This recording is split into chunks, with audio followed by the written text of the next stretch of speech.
The accused is found not guilty on this charge, and Mr. Mlombo is not granted indemnity from prosecution. Court will adjourn.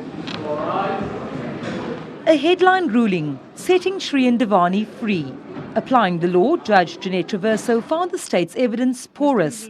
It would have been insufficient to secure a conviction. The Ndorcha family left bitter and reeling. The knowledge of not ever knowing what happened to my dearest little sister on the 13th of November 2010. That's going to haunt me, my family, my brother, my parents, for the rest of our lives. The judge said she was not blind to the emotion of the Ndorcha family, but emotions cannot sway justice. In her view, the state's 3 key witnesses were liars, and their testimony riddled with inconsistencies. The state, she noted, could not cherry-pick evidence implicating Dewani.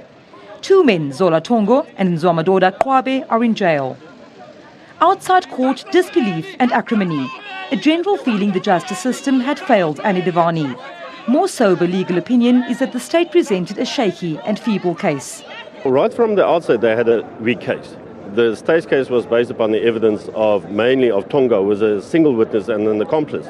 She had to apply the cautionary rule regarding the evidence of a single witness and an accomplice. And based upon those factors as well, she made the finding that his evidence was of such poor quality that she couldn't accept it. But we don't stop to prosecute people because we think that they'll be an acquittal. If there is evidence that we believe is sufficient and credible to take the matter to court, for the court to decide on either whether the person is guilty or not, that is our responsibility.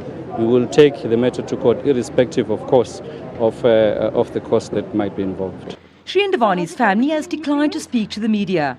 The state will not appeal the ruling. It's not known when Dewani will leave South Africa.